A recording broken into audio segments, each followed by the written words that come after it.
Você abre as redes sociais e de repente dá de cara com gente de 60, 70 anos postando viagem, treino, projeto novo, look do dia. E aí começou a aparecer na legenda uma palavra para encaixar essa galera: Note. Um título que nasceu para nomear um jeito de envelhecer com mais protagonismo, mais presença, mas eu ainda tô no jogo.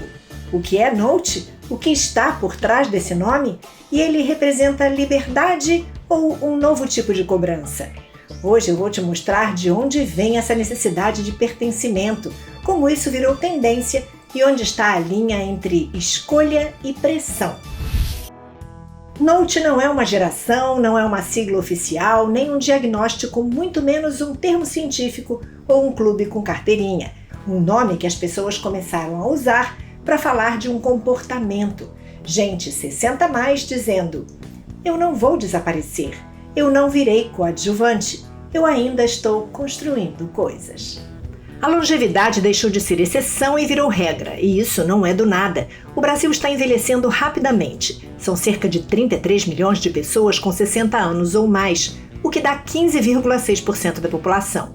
Até 2050 seremos 67 milhões, ou seja, 29% da população.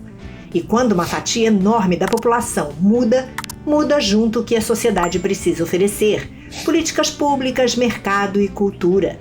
É nesse contexto que faz sentido um termo como Note, pegar por aqui. Ele tenta nomear uma nova presença social dos 60 a mais.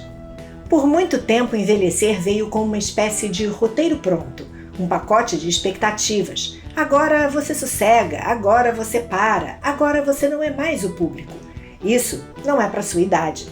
Mesmo quando ninguém fala assim tão direto, a mensagem aparece em mil detalhes. Na forma como a mídia representa, no jeito que o mercado ignora, no modo como a gente infantiliza quem envelhece. E quem não se encaixa nesse papel, e é muita gente, acaba esbarrando numa questão central: pertencimento. Pertencer não é só ser aceito, é ser reconhecido como parte ativa do mundo. Só que tem outro motor junto e eu o acho ainda mais forte: autonomia. Não é recusa de envelhecer no sentido de negar o tempo, é recusa de um papel social engessado. É gente que aos 60 a mais começa a faculdade, aprende uma habilidade nova, muda de carreira, abre um negócio pequeno, entra em aplicativos, volta a viajar, volta a se arrumar do jeito que gosta, decide se expor mais, abrir um canal no YouTube ou simplesmente decide existir sem pedir licença. E aí, quando esse pertencimento começa a ganhar visibilidade, você já imagina quem chega logo em seguida: o mercado e a mídia, querendo traduzir isso em narrativa e, claro, em produto. Quando um grupo começa a ganhar voz e imagem nas redes, o mercado percebe, porque os 60 a mais não é um resto da sociedade, é um público enorme, crescente, com repertório com desejo e muitas vezes com poder de compra. E com tempo e autonomia para decidir o que quer consumir. Só que tem uma diferença importante aqui. Não é só vender produto, é vender narrativa. A partir do momento em que envelhecer vira sinônimo de protagonismo, as marcas entendem que dá para surfar nessa conversa. Campanhas de moda, tecnologia prometendo facilidade, turismo voltado para experiências, bem-estar, estética, cursos, gastronomia. E a mídia entra junto, porque isso dá clique, dá pauta e dá identificação. E tem um lado muito positivo nisso: ver corpos, rostos e histórias mais velhas ocupando espaços que antes eram quase proibidos. Isso amplia o imaginário, dá referência, faz gente se reconhecer e pensar: eu também posso. Mas é aqui que entra o outro lado da história, porque o mercado também simplifica. Ele pega uma experiência complexa e transforma num personagem fácil de vender. E aí aparecem 3 riscos bem comuns. O primeiro é o tokenismo, o coloca um e pronto. Colocar uma pessoa 60 a mais numa campanha e achar que isso resolve representatividade, como se bastasse ter um para dizer que incluiu todo mundo. O segundo é a caricatura do idoso cool. Aquela imagem do 60 a mais sempre perfeito, sempre viajando, sempre sarado, sempre bem vestido, como se esse fosse o único jeito válido de envelhecer.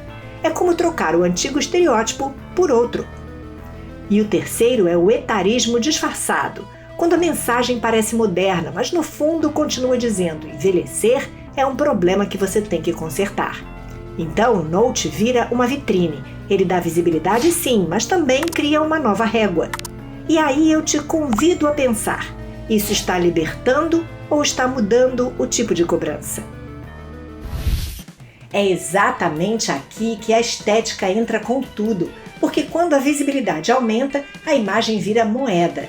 E aí o envelhecer passa a ser também um assunto de aparência. Como você se apresenta, como você é lido, como você é tratado. Nos últimos anos a gente viu uma mudança real nesse terreno. Tudo isso embaralhou os sinais de idade. Hoje, muitas vezes, é difícil adivinhar a idade de alguém só olhando.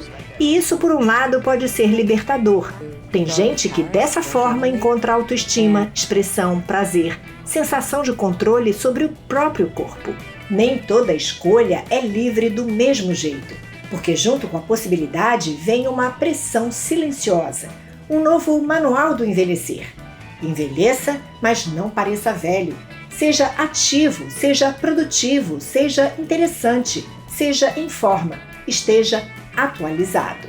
E isso não pesa igual para todo mundo, depende da saúde, de tempo, do dinheiro. Tem gente que quer e pode investir em imagem, tem gente que não quer, e tem gente que até quer, mas não consegue. Quem foi que inventou que quando a gente fica velha, a gente deixa de ser bonita? Eu escolhi ser uma velha bonita. O Note ajuda a abrir espaço, quebrar estereótipos e coloca o 60+ no centro da conversa como presente, não como lembrança. Mas ele também pode virar um novo pacote de exigências, mais moderno, mais bonito, só que ainda assim exigente.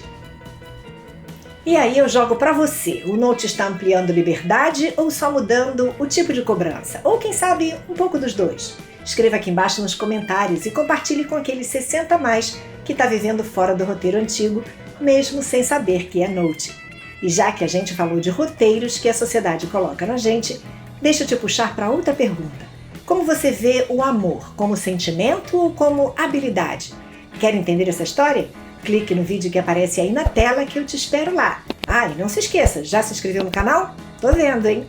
Eu sou Cíntia Neves, do Pura Teoria. A gente se vê. Tchau!